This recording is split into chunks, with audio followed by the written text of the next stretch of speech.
Seguimos con el tema del Génesis. Estábamos hablando la semana pasada en Génesis 3. Estábamos viendo cómo este querubín que estaba puesto en el jardín del Edén para cuidar la creación, lo que hizo fue pervertir la creación. Vemos, como hablamos la semana pasada, cómo se acerca a la mujer y cómo le presenta medias verdades a la mujer. Y dijimos que medias verdades es peor que una mentira. Por la mentira uno la detecta y la rechaza, las medias verdades te suena. Y tenemos que tener una cosa bien clara. La creación es de Dios. Dios la hizo, Dios la santificó a través del Espíritu Santo. La creación pertenece a Él. Cuando Dios termina la creación, termina una creación, y lo dice bien claro en el capítulo 1, que está bendecida y que está, ¿qué más? Santificada. Y esa creación que era de Él, que pertenece a Él, se le entrega ¿a quién? Al hombre. Y le dice, continúa la obra que yo comencé. ¿Cómo? Igual que la comenzó Él, en bendición y en santificación. Ahí es cuando dice que Dios entra en su reposo.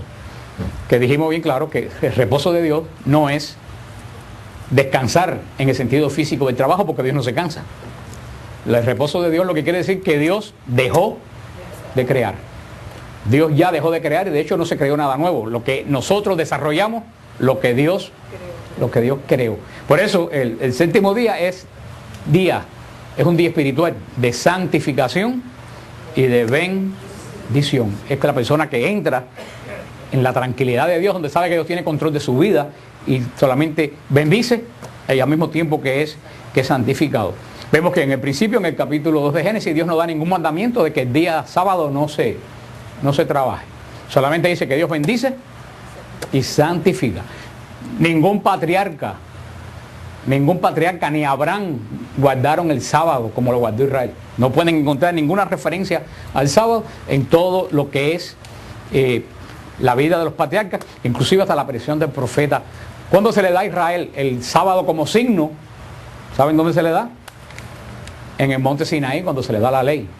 Es cuando dice, o sea, y lo dice San Pablo, la ley vino por nuestras transgresiones, por nuestros pecados. Ahí es cuando se le da la ley, ahí es cuando se impone el signo del sábado, del descanso. ¿Por qué? Porque significaba la liberación de Israel de la esclavitud de Egipto. Ahí es como comienza. Pero el sábado está ligado a la ley. Por eso también el sábado, si está ligado a la ley, está ligado a un personaje. ¿A quién está también ligado el sábado?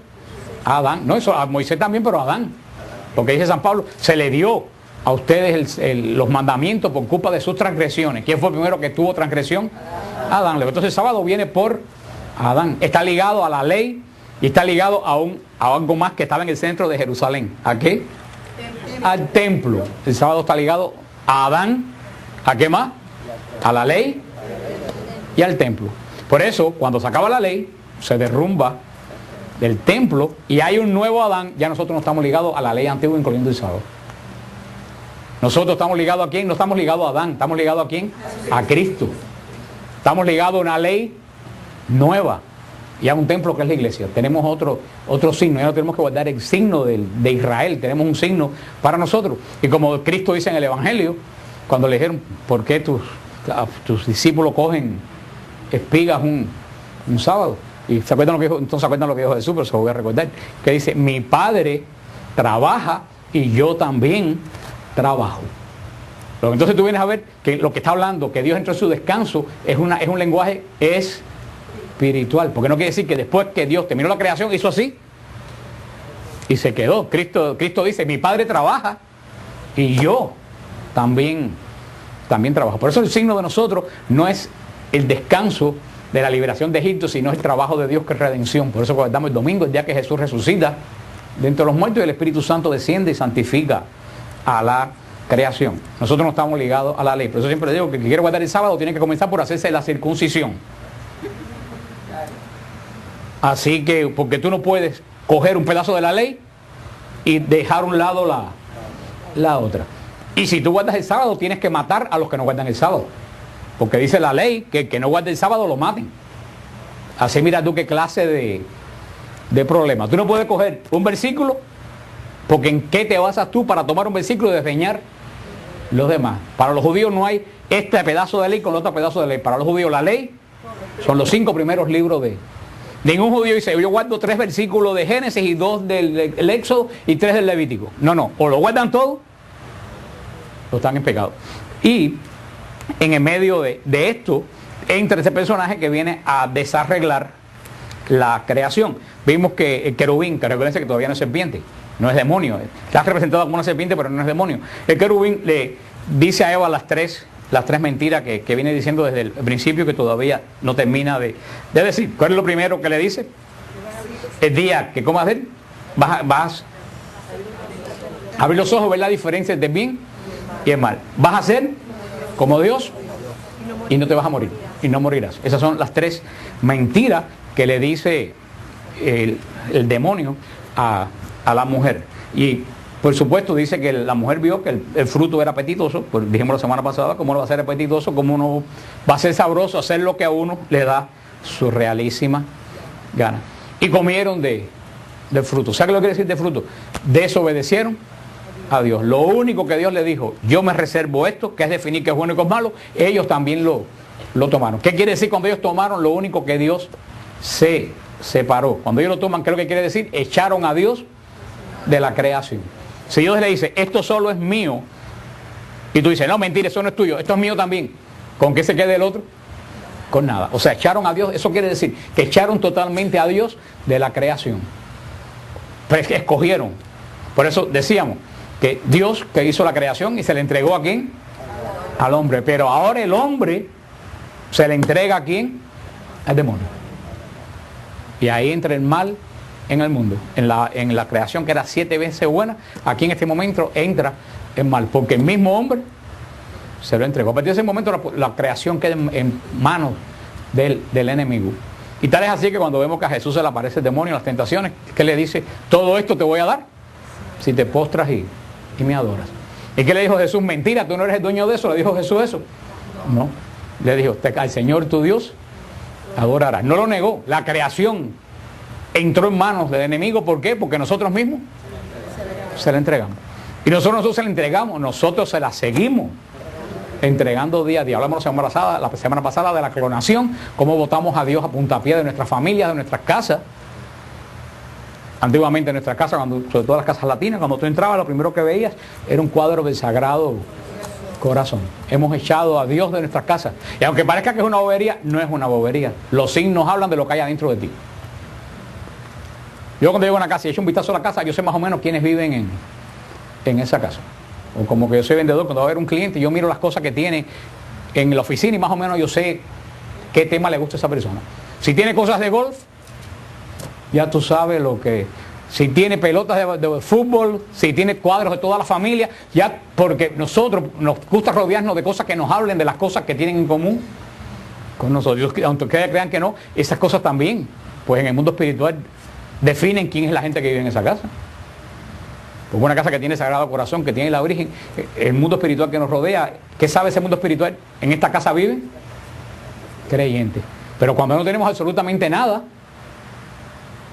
eso es un coto de casa. Y si para cómo en vez de tener signos de Dios tenemos signos del demonio, atrae todavía más espíritus inmundos a tu casa. Y puede ser que tenga una cosa del demonio en tu casa sin saber. Puede ser que tenga cristales de cuarzo, que tenga un vaso de agua por si acaso atrás de una puerta. Revisa tu casa, porque hay muchas cosas que pensamos que no, así como los signos, como la cruz y como todas estas cosas, le dicen inclusive al mundo espiritual, yo me tengo puesto mi fe en Jesucristo. Otros signos le dicen al mundo espiritual, óyeme, yo estoy de parte del otro, entra. Y vemos que esa creación que a partir de este momento se dañó. Vamos a ver después el objetivo del Éxodo, va a ser restaurada a través de ¿quién? De Jesucristo. Todo se hizo a través de ¿quién? De Cristo. Y dijo Dios, vamos a ver más tarde, que a través del que se hizo todo es el que va a venir a arreglarlo todo, que es Cristo Jesús, pero todavía estamos en el comienzo.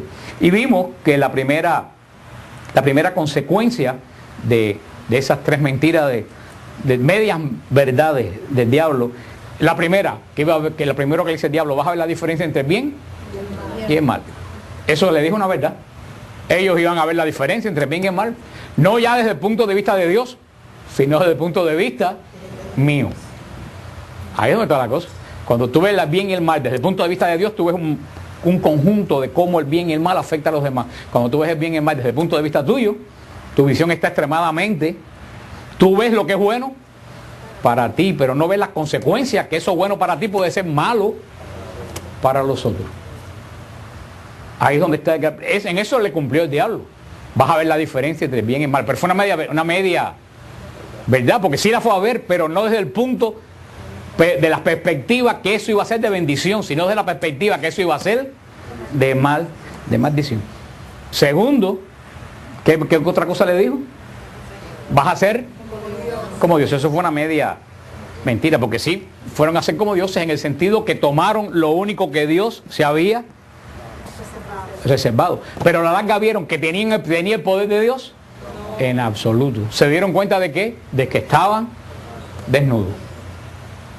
Y dijimos la semana pasada que estar desnudo no tiene que ver nada con el sexo. Dijimos que estar desnudo quería decir que se dieron cuenta que todo lo que tenían venía de Dios y lo habían perdido. Entonces dice que se hicieron una ropa cosiendo hojas de higuera. Dice que hicieron una hoja. Eso también quiere decir espiritualmente mucho. El hombre se dio cuenta que todo lo que tenía lo había y que estaba como. Entonces se hizo una ropa. Él, con sus propios medios, dice, voy a hacerme algo para taparme. ¿Y con qué se la hizo?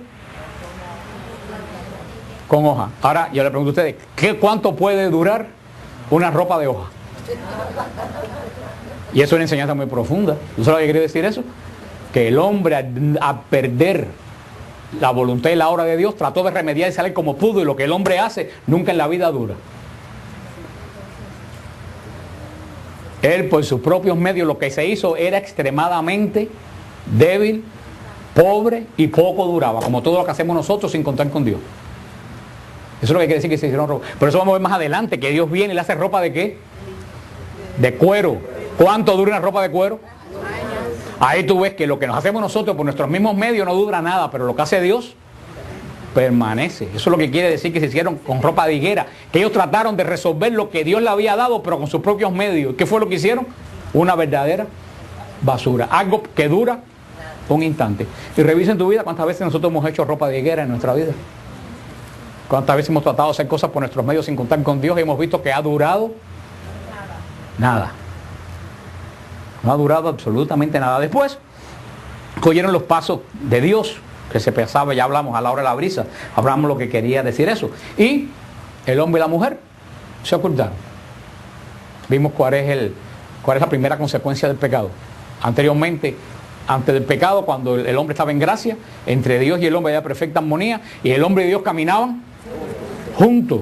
El hombre, quiere decir que caminaban juntos, que los dos se comunicaban, eran amigos. Quiere decir que el hombre estaba lleno de gracia.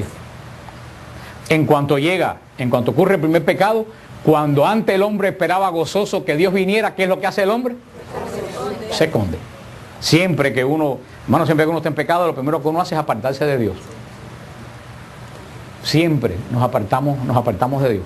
¿Cuántas veces la gente me escribe? Hoy mismo me escribió una muchacha de WTN y me decía que cometió aborto hacía 3 años, que después le dio tanta pena que dejó de ir a la iglesia.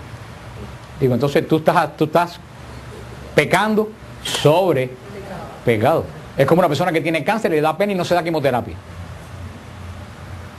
O una persona que tiene apendicitis y le da pena y no va al hospital. ¿Tiene sentido eso? Cuando tú tienes apendicitis, ¿dónde primero tú corres? Entonces, ¿cómo tú pecas gravemente contra Dios? Y después, ¿para cómo? Te vas del único que te puede arreglar. Hermanos, eso es lo mismo que hizo Adán y Eva. Oyeron que Dios venía y se escondieron. Quiere decir, el apartamiento del pecado, la primera consecuencia del pecado, nos damos cuenta que todo viene de Dios, que nosotros no tenemos nada y que lo que yo puedo hacer por mi propia cuenta, poco dura. Segundo, alejamiento total de Dios. Hermano, mientras más tú te metes en el pecado, más tú te vas alejando de Dios. Más y más cada día te vas alejando de Dios. Tercero, cuando Dios llama al hombre y le dice, ¿por qué estás escondido? ¿Y qué es lo que la respuesta del hombre? La mujer que tú me diste. O sea, el hombre no solo peca, sino que le echa la culpa de su pecado a Dios. ¿Qué es lo que dijo? Si tú no me das la mujer, yo no peco. Así que la culpa la tienes tú. Y eso lo hacemos nosotros cada uno de pecado. ¿Por qué Dios me hace esto a mí? Mano, habrán casos muy extraños, pero en el 90% de los casos, cuando digo a alguien decir ¿por qué Dios me hace esto a mí?, quien se lo hizo fue uno mismo. Busca un poquito para también no se me olvidó una vez un caso de un señor que tuvo tremenda conversión al Señor, una conversión impresionante al Señor, y cogió cáncer en el hígado. Y todo el mundo decía, pero ¿cómo? Cuando era un borracho no tenía cáncer y ahora que se convirtió en Señor. Sí, hermano, pero es que ese señor fue 20 años alcohólico. El cáncer le salió a consecuencia del pecado de 20 años. Dios no se lo hizo él. Todo pecado tiene consecuencias. Pero siempre es más fácil decir como Adán. Yo no soy malo, el malo eres tú que me das lo que no me conviene. Y vemos la diferencia del mismo objeto, cómo puede ser de bendición ante la gracia, de maldición en el pecado. Porque cuando el hombre vio a la mujer que dijo, esta es hueso de mis huesos, esta soy yo. ¿Y ahora qué dice? La que tú me diste. Esta no tiene. Cuando tú dices la que tú, quiere decir que está separada. Esa que tú me diste. El pecado desune. El pecado rompe. Eso se lo dije la semana pasada y se acuerdan que se lo vuelvo a repetir. Que hay dos cosas que Dios no sabe hacer. ¿Se acuerdan que son las únicas dos cosas que Dios no sabe hacer? Que no sabe hacer. Dividir y restar. Dios no sabe dividir ni restar. Dios nada más que sabe sumar y multiplicar. El pecado es el que resta y divide. Entonces Dios le preguntó, en este lenguaje espiritual, Dios le pregunta a la mujer, ¿por qué lo hiciste? ¿Y qué dijo la mujer? Y no estaba diciendo mentira. El querubín fue quien la hizo caer. Siempre uno trata de decir, yo no tuve la culpa. Alguien me... Hermano, mientras tú sigues buscando esas excusas, tú nunca te vas a convertir. Hasta que tú no digas, como decimos en el acto de contrición antes de la misa. Lo decimos 3 veces. Por mi culpa, por mi culpa, por mi grandísima culpa. Que decir, basta de excusa, a mí nadie me obligó, a mí nadie, yo fue el que me metí en. Hasta que tú no reconoces eso, tú no empiezas el camino a la conversión. Ese es el primer paso a la conversión. Reconocer, yo mismo me metí en esto y yo tengo la culpa. Yo no violo porque a mí me violaron. Conozco gente que han sido violados de niños y no violan a nadie.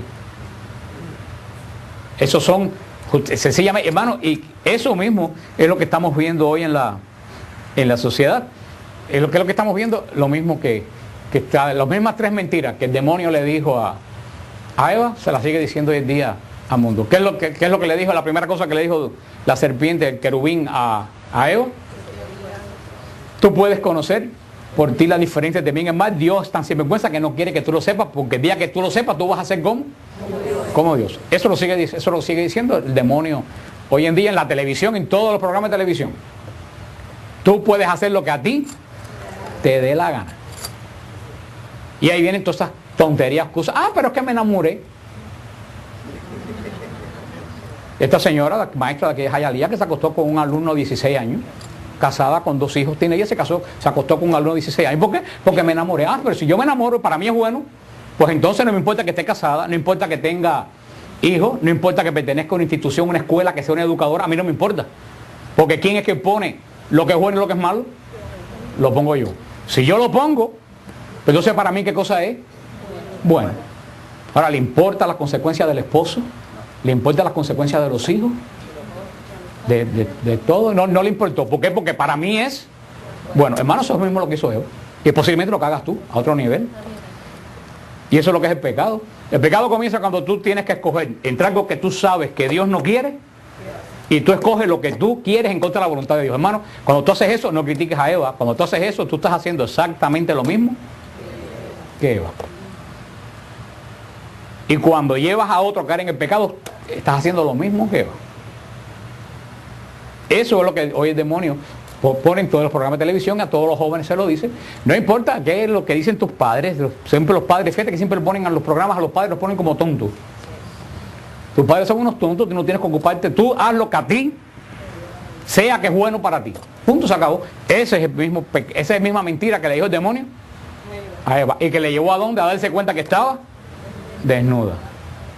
Y buscar qué cosa, un remiendito para ver cómo voy viviendo. Eso es lo que hace la mayoría de los jóvenes, de la gente hoy. Ver cómo vamos viviendo tapándonos con hoja de parra. cuando sabes que Dios te puede dar vestido de cuero. Y vivimos de pedacito de felicidad hasta que llega la próxima angustia. Y si llega la próxima angustia, pues a tomar pastillas o a tomar. Hermano, son lo mismo. El demonio está terminando. ¿Se acuerdan cuando le dije que el universo, cuando explicamos el plan, que el Big Bang, que los científicos decían que toda la masa que salió va a encontrarse en punto? Bueno, la mentira del diablo salió y está volviendo al mismo punto de origen. ¿Con qué empezó? Tú puedes definir lo que es bueno y lo que es malo sin contar con nadie. Ya estamos exactamente, se está predicando eso en las escuelas. En las escuelas. No se le dice a los niños, hay que tener continencia, hay que esperar a que llegue el matrimonio para el sexo. Que te dice, usa preservativo y haz lo que te dé la gana. Porque, ¿cuál es el problema? Quiero pasarla bien, pero no tener responsabilidades. Entonces estamos criando una generación de ¿qué? De irresponsables. Y el que empieza a los 14 años siendo así irresponsable, jamás será un padre responsable, ni será un ciudadano responsable, y será una basura toda su vida. ¿Cuál es la segunda mentira? Serás como Dios. Hermano, pon el radio para que tú oigas la nueva era de la televisión. Como continuamente dice, no, si el hombre es, tú eres Dios, tu Dios interno, tu ser interno. Pero es que eso no está ni disfrazado, eso lo dicen en todos los programas de la nueva era. Tú eres la energía que está dentro de ti, tú eres Dios. Ese es el postulado que está dando la nueva era. Tú lo puedes todo está alrededor tuyo, lo demás no tiene importancia. ¿Y cuál es la tercera mentira? No morirás. ¿Qué es lo que está diciendo la nueva era? ¿Qué es lo que cree el 90% de los artistas de Hollywood y alguna gente en la iglesia? Voy a reencarnar. No morirás, te reencarnas. Hermano, fíjate que son las tres mentiras, son las mismas tres mentiras que el demonio le dijo en el paraíso al hombre y a la mujer, que dieron la vuelta y el círculo se está cerrando con las tres mismas mentiras con que comenzó la separación de Dios del hombre. Ahora con más maldad que con al principio, porque al principio nada más que lo sabían 2 personas, ahora por los medios de comunicación se predica millones. Ahora la maldad se ha multiplicado, porque esto que antes era local, ahora es, y el internet, que puede ser muy bueno, pero puede ser horriblemente malo, y que el demonio campea por su respeto en el internet. Y hay gente tan tonta que cualquiera mentira que dicen en el internet se la creen. Claro, ¿cómo no se lo va a creer si no tiene capacidad para pensar qué cosa es bueno y qué cosa es malo desde el punto de vista de quién? De Dios. No tiene ese punto de vista. Entonces cualquiera bobería que le dicen. Hoy me pregunta una señora católica que si puede ir a una charla que van a los testigos de Jehová de cómo prepararse para el fin del mundo. Digo, pero es que yo no puedo creer que yo tenga que oír estas cosas, porque eso es la falta de discernimiento más grande. Y ustedes se ríen, pero a lo mejor puede ser alguno de ustedes. Que digo, me invitaron a la iglesia tal, voy a ir porque en la iglesia tal va a sanar a yo no sé quién, en una iglesia de la esquina, y para allá te cuelas, sin saber quién es, sin saber quién va a poner las manos sobre ti, ni de dónde salió. ¿Todo eso por qué? Porque ya no miramos la vida desde el punto de vista de Dios, lo miramos desde el nuestro. Y por eso está entrando en el mundo lo que nunca ha salido, lo mismo que lo que está entrando ahora masivamente. Estas tres mentiras que no son más que nada la esencia de lo que aparta al hombre del corazón de Dios. Y al apartarse Dios del corazón del hombre, lo que pueda ver es lo que viene del capítulo 14 en adelante. La serpiente, por supuesto, que no pudo responder nada. No porque no pudiera hablar, sino porque no tenía excusa. Adán y Eva tenían excusa, pero el querubín no tenía excusa. A él nadie lo empujó, a él nadie lo permitió, a él nadie lo corrompió. Él, como hablamos que ha dicho tantas veces Pablo VI, él mismo en un momento dentro de él nació la iniquidad, lo malo. Por iniciativa propia. Por eso es que él no tiene redención. Por eso es que Dios se encarna como hombre, pero nunca se encarna como ángel. El ángel no puede ser redimido. Y se recuerdan porque no pueden ser redimidos, pero que ustedes se acuerden. Porque el ángel no está ¿dónde? En el tiempo. Él no tiene tiempo para arrepentirse. Lo de él fue ya. ¿Se acuerdan? En los ángeles, como son espirituales y como Dios, viven en un eterno presente. No hay futuro ni pasado. Siempre es presente para ellos. O sea, ellos no tienen. Nosotros tenemos oportunidad porque vivimos el tiempo también y porque fuimos, no solo creados, fuimos engañados. Y el diablo sigue engañando a la gente. Pero al diablo nadie lo ha engañado, ni nadie sigue engañando al diablo. Eres profundamente malo, engañoso y malo, profundamente malo. Y aquí viene, en esta forma que estamos viendo espiritual, como las consecuencias que viene sobre la creación por el acto que tuvieron de quitar su confianza en Dios y ponerla en una criatura, que la Biblia lo pone en forma de maldición, pero lo que sabemos que como lo ponen en forma de maldición quiere decir que algo malo cayó sobre el hombre. Y dice, entonces Yahvé Dios dijo a la serpiente: por haber hecho esto, maldita seas entre todas las bestias, entre todos los animales del campo, sobre tu vientre caminarás y polvo comerás todos los días de tu vida. Esta es la primera maldición del ángel, que no tiene que ver nada con que se arrastre por el piso. Se recuerdan lo que vimos en Ezequiel, que dice que bajo caíste, estrella de la mañana, quisiste llegar hasta Dios y caíste, estás mordiendo la tierra. Eso es lo que decimos de la tierra, que decir que este ángel que se creía que era tan poderoso fue lanzado ¿a dónde? A lo más bajo. Mira qué interesante. Ustedes se recuerdan en el Apocalipsis donde dice que Dios va a lanzar al final de los tiempos el demonio. ¿Se acuerdan dónde? Al abismo. Pero usted no se ha puesto a pensar algo. ¿Qué es lo que había antes de la creación? Abismo. El demonio va a ser precipitado a su propia esencia, donde no existe nada que tiene que ver con la creación de Dios. El abismo del Apocalipsis es el mismo abismo del principio, de antes que Dios pusiera orden en toda la Biblia, hermano, es, y ustedes saben lo que es el abismo, la total ausencia de Dios. Por eso, esto es lo que dice, esta persona que era tan arrogante, perdió toda, aquí en este momento, cuando Dios dice, por haber hecho esto, maldita sea entre todas las bestias de la tierra, cuando el querubín se convierte en ¿qué? En Satanás, en demonio.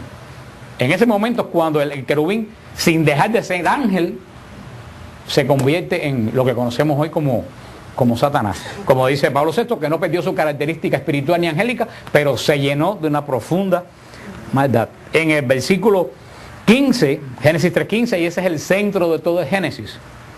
Dice, enemistad pondré entre ti y la mujer, entre tu linaje y su linaje. Él te pisará la cabeza mientras sechas tú su calcañar. Este es el centro de todo el Antiguo Testamento y de todo Génesis. A este Génesis 3:15 se le llama el protoevangelio. El protoevangelio. Porque el proto quiere decir primer. Este es el primer evangelio. ¿Qué cosa es lo que quiere decir evangelio? Buena noticia. Esta es la primera buena noticia. Como le dije la semana pasada, Dios no puede destruir la creación porque Dios es fiel a lo que Él promete. Por eso el Señor dice, si por una mujer entró el pecado, por otra mujer va a entrar la bendición. La bendición. Y esa es la primera de todas las profecías. Esta es la primera profecía de la Biblia. Enemistad pondré entre ti y no una mujer entre la mujer. No cualquiera mujer, está hablando de una mujer en específico. Desde este momento, el demonio, que hasta ese momento, ¿cómo está el demonio? Triunfante, ¿no? Ganó las dos criaturas que Dios había hecho para sí, las tomó para él. Está triunfante. Aquí por primera vez el demonio oye decir que va a tener una enemiga. Por eso ya el demonio dijo, ya yo sé que tengo una enemiga. ¿Y quién es la enemiga? Bueno, aquí no sabe que es la Virgen María, faltan miles de años. Sabe que es la mujer. El demonio sabe que si por una mujer le hizo caso a él, una mujer lo va a derrotar. Por eso esta mujer es tan importante. Si es la primera profecía, está relacionada con esa mujer, ¿cómo esta mujer va a ser una mujer? Como todas las demás, como todos los millones de mujeres. Cuando no llama una mujer, cuando dice ese artículo es muy importante, la mujer, está definida, esa mujer, no es la mujer como grupo, no, es una mujer específica. Enemistad pondré entre ti y la mujer. Y ahora viene lo más importante, entre el linaje de la mujer y el linaje de la serpiente. Esta es la Biblia judía que yo la tengo, y dice entre la simiente, es la palabra que usa. Enemistad voy a poner entre la simiente de la mujer y la simiente del demonio. O sea que aquí de antemano ya el demonio sabe que va en algún momento de la historia va a haber dos campos. ¿Cuáles van a ser los dos campos? La simiente de la mujer y la simiente de Satanás. Son los dos. Fíjate que interesante, los protestantes dicen, no, esa mujer no es cualquiera. Fíjate que aquí ni siquiera menciona a Cristo. Aquí solamente menciona a y a la simiente. Y uno dice, bueno, por supuesto que la primera simiente de la mujer, ¿quién es?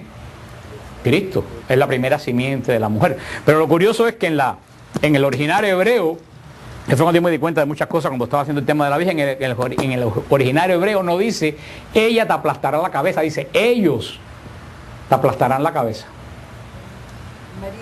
Ellos. No corran. No corran. Ellos aplastarán la cabeza. ¿Quiénes son ellos? Lo que dice ahí, la simiente de la mujer. La simiente de la mujer le va a aplastar la cabeza ¿a quién? Satanás. A la simiente de Satanás. Y entre los dos, ¿qué cosa es lo que hay? Guerra. Por supuesto, podemos decir, ¿quién es el primero de la simiente? Cristo. Cristo. Pero la señal aquí no es ni siquiera Cristo. Aquí la señal, ¿quién es? La mujer es la que se menciona en la primera profecía ligada con esta mujer. Por eso vuelvo a decir, ¿cómo esta mujer puede ser una mujer? Los que no entienden a María es que no ven a María dentro del plan de la salvación, porque si tú ves el plan de la salvación, tú tienes que ver la importancia que tiene María, que es un signo. ¿Es un signo de qué? De victoria. Y no solo de salvación, pero de victoria. La simiente de esta mujer te va a derrotar y no solo te va a pisar. Por supuesto que si la mujer no le pisa la cabeza, la simiente tampoco le puede pisar la cabeza. Por eso sabemos que la enemiga principal de este ser, del demonio, en este momento en adelante, que se pone a vigilar, es la mujer. Y él sabe perfectamente que la simiente, ellos, todos los descendientes de la mujer, van a tener poder para aplastarle la cabeza. Y nos da una advertencia a nosotros. Mientras acecharás tú su carcañal.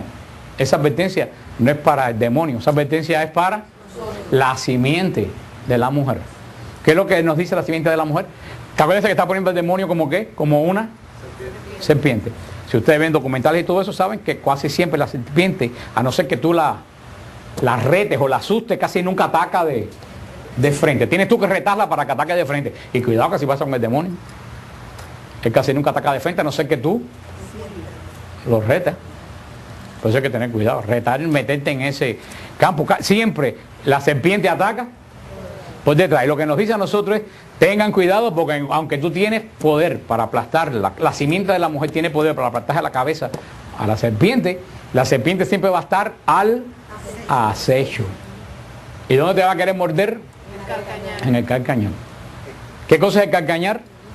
La carcañar es la parte más cercana de nuestro cuerpo que está expuesta a la serpiente. Si la serpiente se arrastra y ataca por detrás, que es lo más cerca de nosotros, nuestro cuerpo que está expuesta al ataque de la serpiente, el carcañar. ¿Qué es lo que quiere decir eso? Que el demonio te va a atacar por el área tuya que esté más cerca de él. Ahora pregúntate qué área tuya está más cerca de él. Ese es tu carcañar. Y él que lo sabe, ahí es donde te va a querer. No en la mano ni en la cabeza, en el área que él sabe que tienes débil. Y eso fue lo que explicamos, que para eso la tentación. Él va tanteando a ver cuál es tu carcañar. Y cuando lo encuentra, muerde. Ahí es donde tenemos que estar preparados. Y si tú no sabes cuál es tu carcañar, siempre te van a estar mordiendo. Por eso tú tienes que pensar. Por eso tú tienes que pensar, esta noche tú tienes que pensar cuál es mi carcañar. ¿Qué parte de mi vida es la que está más cerca? ¿Qué área de mi vida está cerca del demonio? ¿Puede uno tener varios carcañares? Oh, sí. Pero hay uno siempre que es el peor de todo. Hay uno que por ahí entra todo. Uno puede tener varios carcañales, pero tiene uno, fíjate que nos dice el que está más cerca de la serpiente. Puede ser el carácter, puede ser la depresión, puede ser la droga, puede ser la bebida, puede ser el sexo. Ponle el nombre que tú quieras. Esa área de tu vida que no pertenece a Dios es la que tú tienes que decir, déjame ver cómo levanto, porque por ahí se va a lanzar. A la vez que uno detecta cuál es su carcañal, entonces tú puedes evitar que te muerda. El problema es que la mitad de la gente anda por ahí, inclusive creyentes, sin saber qué área es la que tiene más vulnerable. Y puede ser cualquier cosa, puede ser un hijo, puede ser un esposo, puede ser la familia. Es el área de tu vida que a ti te quita la paz y te deja totalmente fuera de la cercanía de Dios. Es algo que es lo único que logra a ti, esa área logra a ti sacarte delante de Dios. Tú eres el único que puedes decir, nadie te puede decir qué cosa es el área tuya. Pero cuando tú la encuentres, tú puedes empezar a trabajar porque tenemos remedio para tenemos remedio para eso. De enemistad pondré entre ti y la mujer. Ya sabemos, después la palabra de Dios se va desarrollando y el demonio va a tener más datos quién es esta mujer. Va a saber por el profeta Isaías que esta mujer va a ser virgen. Lo va a saber por Isaías y no puede ser de otra forma. Porque la virginidad en Israel es el símbolo de la persona que está totalmente consagrada a Dios. Nosotros sabemos que esta mujer tiene que haber sido inmaculada. ¿Por qué tiene que haber sido inmaculada? Porque si va a ser la enemiga del demonio, no puede haber tenido pecado. Si María, esta mujer, que no tenemos nombre todavía, hubiera tenido un poquito de pecado, el demonio hubiera dicho, yo la mordí, ¿dónde? En el Calcañar. Esa mujer tiene una mordida mía. Por eso que María tiene que ser inmaculada. Es el que no conoce que María es inmaculada es que no conoce a Dios. María no es inmaculada por ella. Es inmaculada porque ella no puede tener ningún calcañar. El demonio estuviera gozoso si dijera, esa mujer que dicen que es la enemiga mía, en algún momento yo la tuve ahí. No puede haber tenido ningún tipo de pecado por ese lado, y menos por el otro. Si esta mujer va a dar genes, porque los genes de Cristo los tomó de María. Cristo tiene un padre que es totalmente espiritual, que es Dios, y tiene una madre que es totalmente humana, que es María. Entonces, Dios no tiene genética de padre. Dios toda la genética humana que tiene, la tiene de María. ¿Cómo Jesús va a tener genética que en algún momento el pecado estuvo ahí? Es que Dios no se hubiera podido encarnar. Cuando tú estás en pecado, ¿Dios muere en ti? No. Dios no se hubiera podido encarnar en el vientre de María si María en algún momento hubiera estado manchada por el pecado.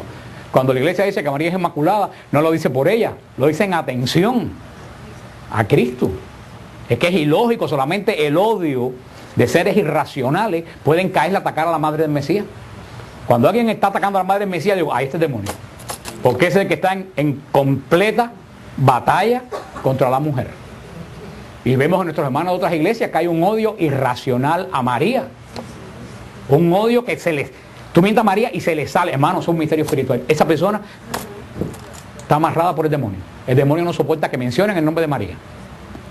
Hay dos cosas que el demonio no soporta: la cruz y la Virgen María, porque las dos le recuerdan su derrota. Si tú conoces a alguien que salta delante de la cruz y de la Virgen María, hermano, no hay mucho más que hablar.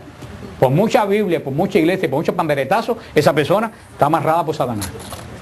Y Satanás hace que esa persona salte delante del nombre de María. Y eso es lo que dice, y eso es la gran profecía. Vemos que esta mujer, que es la madre de la simiente, es la madre de la simiente. Por eso vemos que todo y está en el texto de María en las Escrituras, vemos que todo este capítulo de Génesis 3:15 se resume ¿dónde? En San Juan 19:25.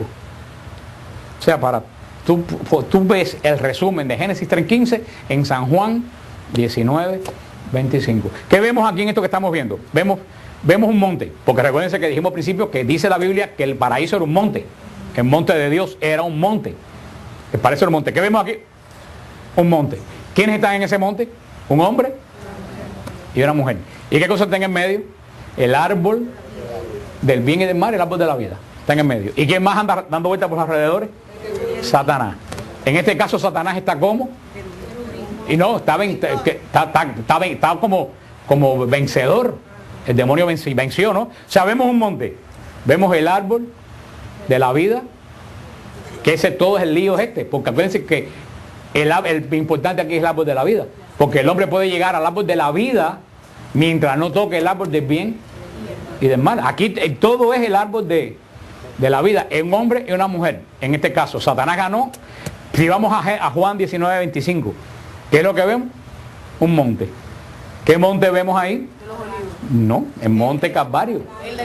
El Calvario. Si ustedes van a San Juan, capítulo 19, versículo 25, dice, junto a la cruz de Jesús estaba su madre y la hermana de su madre, María, mujer de Cleofás, y María de Magdala. Jesús, viendo a su madre y junto a ella a su discípulo, quien amaba, dice, madre. Le dice a su madre, mujer, ahí tienes a tu hijo. Luego dice al discípulo, ahí tienes a tu madre. Y desde aquella hora el discípulo la acogió en su casa. Vemos que aquí en Juan 19:25 vemos un monte. ¿Qué monte? El Calvario. Vemos un hombre y una mujer. ¿Quiénes? Jesús y María. Vemos un árbol. El árbol de la cruz. Y vemos al demonio que está rondando. ¿Dónde está el demonio? En la boca del mal ladrón. Sí, tírate desde... Si eres el Mesías, tírate desde aquí. Ese es el último ataque de Satanás a Cristo. Si Satanás está diciendo a Cristo, no obedezcas a tu padre. Mira todo lo que está pasando, obedéceme a mí, tírate. Ahí está el... Con la diferencia que cuando el demonio habló en el jardín del Edén, Eva escuchó. Y en la cruz, Jesús ni lo mira. El último asalto del demonio no tuvo ninguna consecuencia, porque Jesús, en vez de mirarlo a él, miró al que le dijo, cuando acuérdate de mí, cuando estés en tu reino. Por eso no te das cuenta que el Calvario es lo mismo que el paraíso. Lo único que el demonio en el paraíso está triunfante y en el Calvario está derrotado. Y aquí es donde está esa gran palabra, cuando Cristo se dirige a María y no le dice madre. ¿Cómo le dice? Mujer. Y la gente dice, ¿tú ves? Despreció a... Yo digo, hay que ser tonto para pensar que Jesús, que trató con tanto respeto a las prostitutas, va a despreciar a su madre.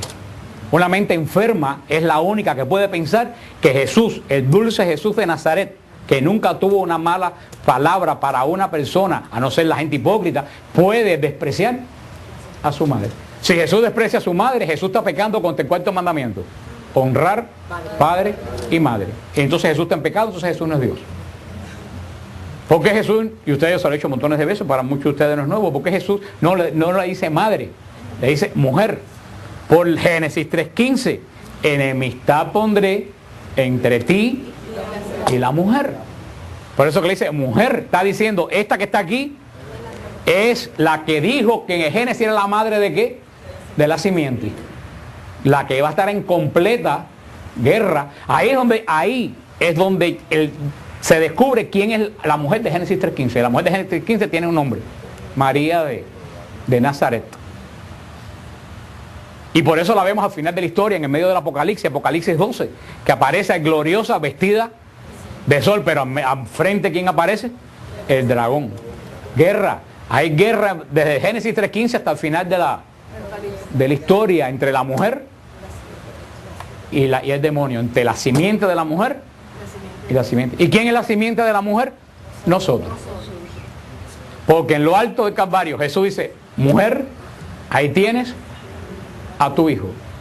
Hijo, ahí tienes a tu madre. En ese momento, que todos los teólogos protestantes y católicos saben que en ese momento Juan frente a la cruz simboliza al creyente que es fiel a Jesucristo. En ese momento Juan, que representa a la iglesia que permanece fiel, María se constituye en madre de los creyentes, madre de la simiente. En ese momento es cuando María da luz a la iglesia, cuando Cristo le dice, mujer, ahí tienes a tu hijo. Espiritualmente María da luz a la iglesia en Juan. María pare un hijo sin dolores de parto. Porque ¿cuál era la maldición de la mujer? Con dolor de parto parirás a tus hijos. Aquí María tiene un hijo sin dolor de parto. Se rompe en María, en Jesús en lo alto de la cruz, rompe en María la maldición de la mujer. Por eso hasta ese momento en Israel la mujer camina detrás del hombre. Dice la Escritura, es mejor echarle las Escrituras a los puercos que enseñárselas a una mujer. Sin embargo, ¿quién es la primera que anuncia a la escuela apostólica de que Jesús resucitó? Una mujer, María de Magdala. Quiere decir que la maldición sobre la mujer se rompió en María, en lo alto del monte en Monte Calvario. Mujeres, tienes a tu hijo. Y luego dijo al discípulo, ahí tienes a tu madre. La gente dice, es que María, pobrecita, que estaba solita y que se iba a quedar. Eso está bien, eso se entiende desde un punto de vista práctico, pero si eso hubiera sido solamente, Jesús se lo hubiera dicho a Juan el día antes. No esperar a la cruz, que no puede respirar, que no tiene aire, que solamente en la cruz va a decir las palabras precisas que solamente se pueden decir en la cruz porque le falta el aire, él no puede respirar. Jesús sabía muy bien que las palabras que iba a decir ahí estaban contadas, y que eran palabras que se tenían que decir ahí. Y lo dice bien claro, desde ese momento el discípulo se la llevó a su casa. Y la traducción, hicieron la mejor traducción que pudieron, pero acuérdense que esto es una traducción de una traducción de una traducción. La palabra casa en griego se dice ese icon. De ahí vienen los iconos de las computadoras. Los icons de la computadora viene de la palabra griega ícono, que quiere decir casa. O sea, desde ese momento Juan se la llevó a su casa. Pero lo curioso es que en el original griego dice eistaidia. Ahí está la palabra icon. No está, eistaidia. San Jerónimo lo tradujo lo mejor que pudo, pero no quiere, en el original griego no quiere decir que se la llevó a su casa. Lo más cerca que se dice en el original griego es que Juan la tomó para sí, la tomó como cosa suya, eistaidia. La tomó como parte de... En ese momento Juan, quiere decir, asimiló a María como ¿qué? Como madre. Y María se constituye en la madre de la iglesia, en la madre de la simiente.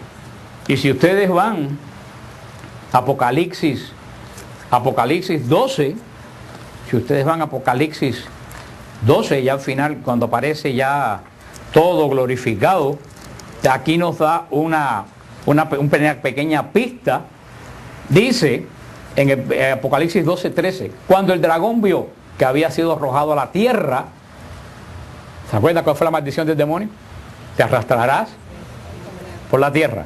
¿No te das cuenta? Están hablando de lo mismo desde el principio. Cuando el dragón vio que se había arrojado a la tierra, para nosotros esto no parece mucho tiempo después, pero acuérdate que desde el punto de vista de Dios no es pasado ni futuro. Dice, cuando el dragón vio que había sido arrojado a la tierra, persiguió a la mujer que había dado a luz al hijo varón. Por supuesto, él sabe dónde está el enemigo. El enemigo es Dice, pero se le dieron a la mujer 2 alas de águila grande para volar al desierto, a su lugar lejos del dragón, donde tiene que ser alimentado un tiempo y tiempo y medio. Entonces el dragón vomitó de sus fauces como un río de agua detrás de la mujer para arrastrarla con su corriente. Pero la tierra vino en auxilio de la mujer. Abrió la tierra su boca y se tragó el río vomitado por las fauces del dragón. O sea, el dragón se lanza contra la mujer, pero la mujer dice que encuentra un refugio en el desierto. Cada vez para nosotros decimos que para nosotros el desierto es el lugar donde hay camellos y todo eso, pero para Israel el desierto no es el lugar de los camellos. Para Israel el desierto es el lugar donde Dios sale al encuentro de su pueblo y cumple ¿qué cosa? La promesa que le dio. Eso es desierto para Israel. Hoy en día donde Dios sale al encuentro de su pueblo y cumple la promesa que nos ha dado en la iglesia. Este es el lugar de encuentro del pueblo de Dios con Dios y donde se cumple la promesa, donde Dios nos alimenta con maná espiritual ahora. Pero ¿dónde es eso? En la iglesia. Esto quiere decir que María se refugió en la iglesia. Y ahí está el problema, hermano. La iglesia católica es la casa de María. Las que llegaron 1900 años después no tienen la madre en su casa. Y por eso es que la detestan. Porque nosotros la tenemos hace 2000 años. Pero mira lo que hizo ahora aquí interesante. En el versículo 17. Entonces, enfurecido contra la mujer, se fue a hacer la guerra al resto de sus hijos. Fíjate, él se lanzó primero ¿contra quién? Contra la mujer. No pudo. Y ahora dice, no puedo con la mujer, me lanzo contra los hijos de la mujer. La simiente. ¿Y por qué el demonio se lanza contra la simiente de la mujer? No, claro que somos pecadores, pero al contrario se lanza porque sabe que los descendientes de la mujer son los únicos que le puede pisar la cabeza. Y fíjate, cuando tú le pisas la cabeza a una serpiente, no solo se muere, que cuando cojan a la serpiente por aquí, la serpiente pierde todo el poder.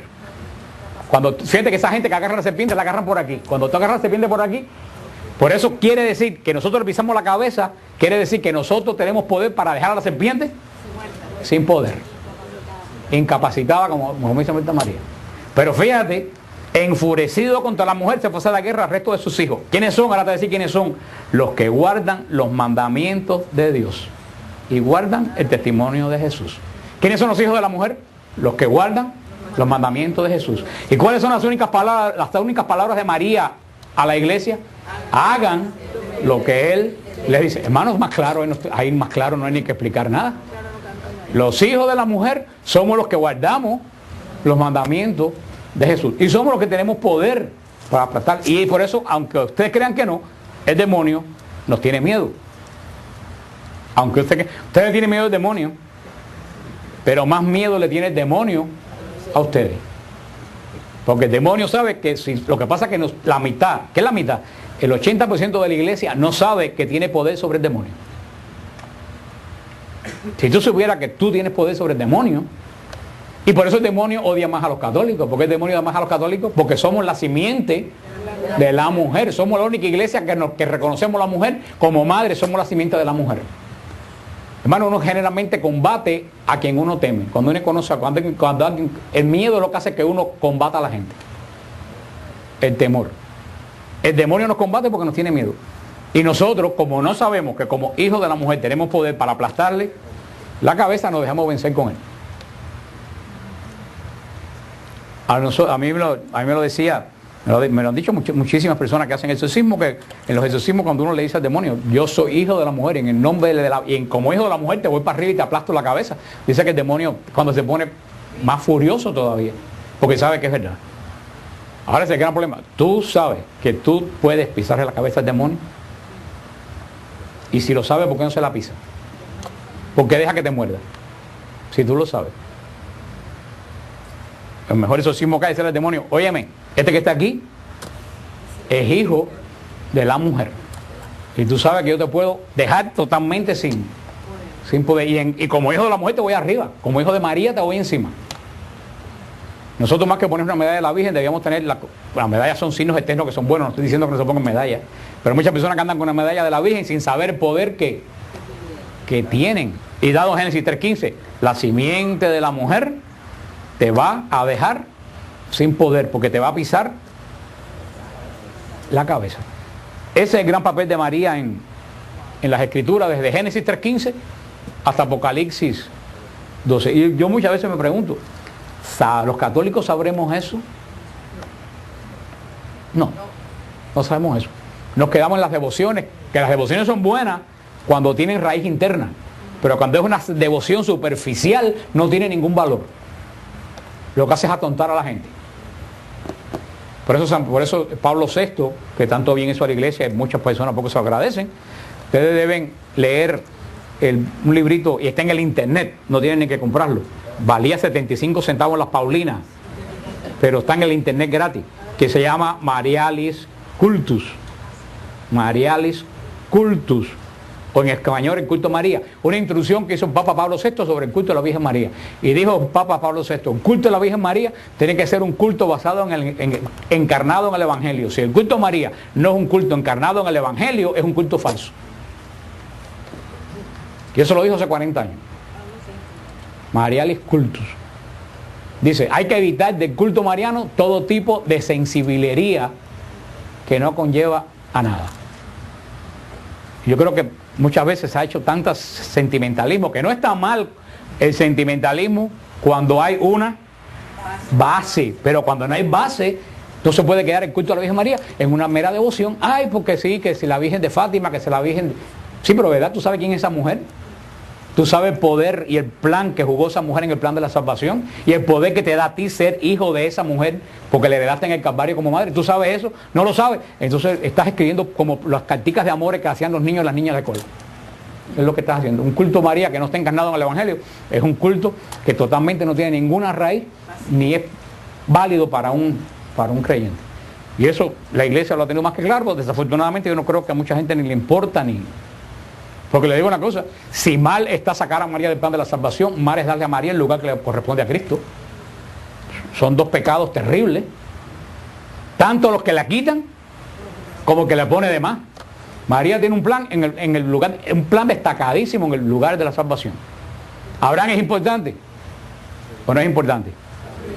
Vaya, si Abraham es importante. Es el padre de los creyentes.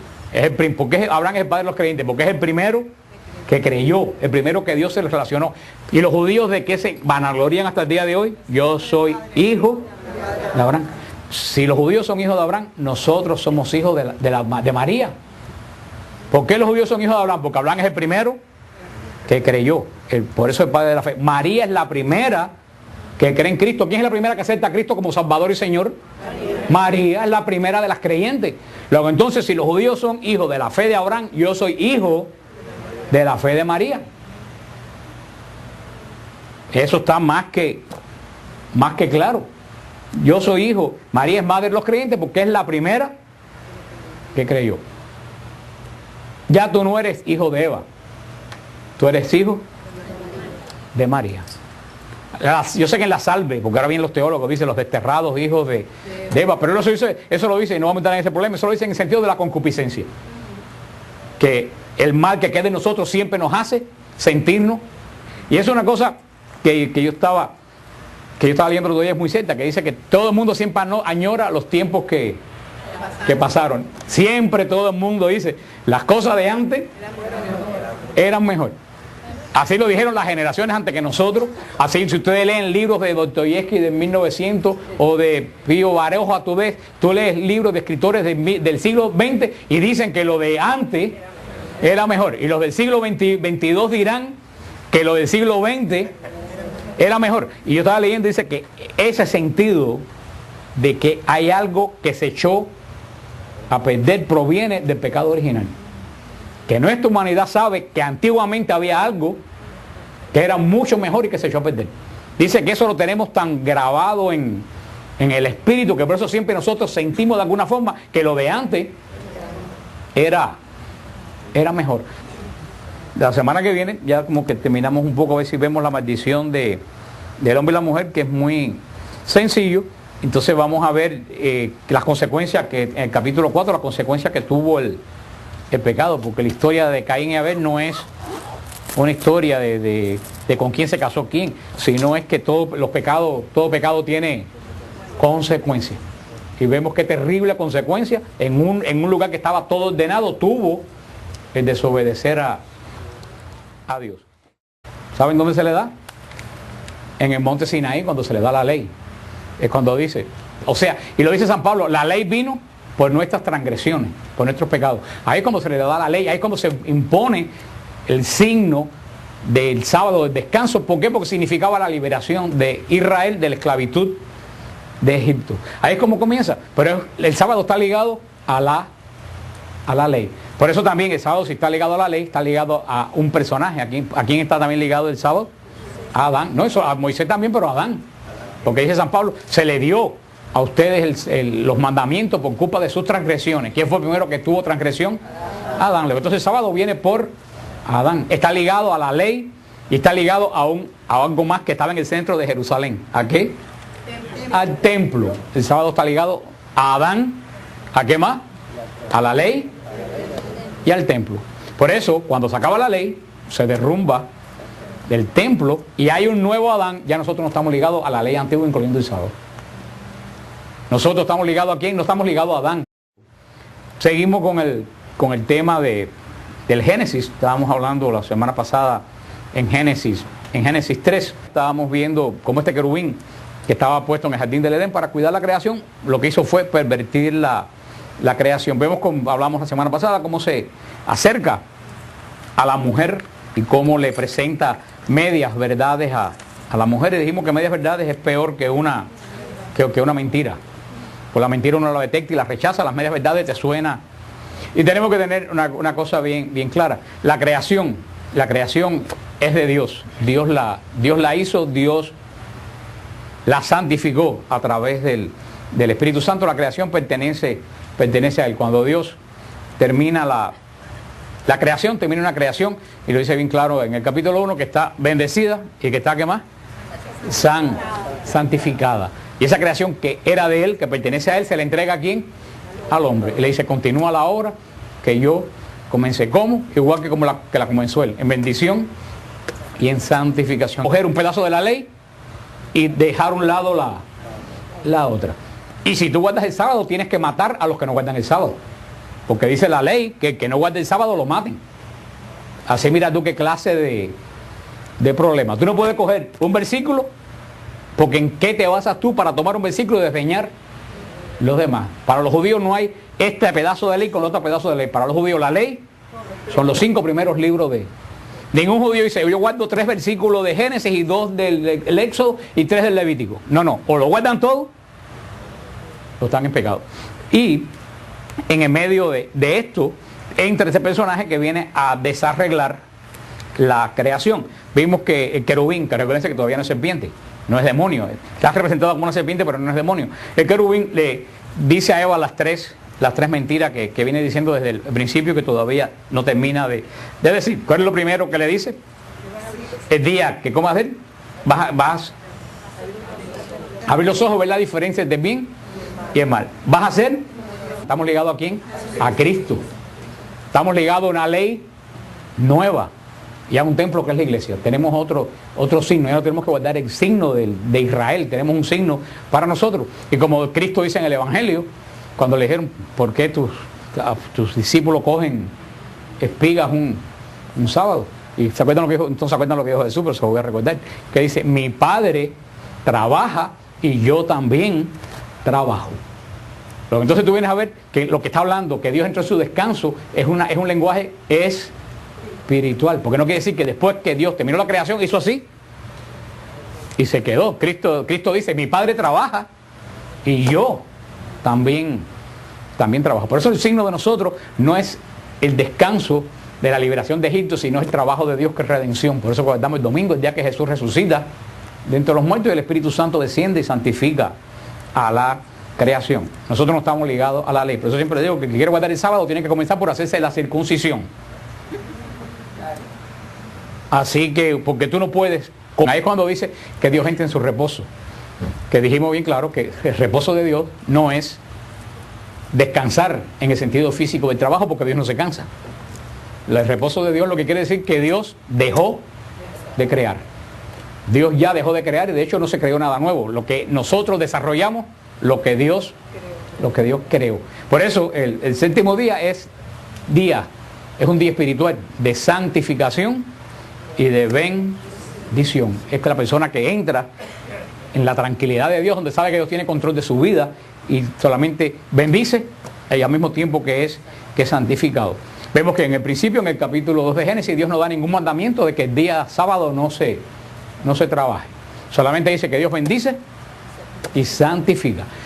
Ningún patriarca ni Abraham guardaron el sábado como lo guardó Israel. No pueden encontrar ninguna referencia al sábado en todo lo que es la vida de los patriarcas, inclusive hasta la aparición del profeta.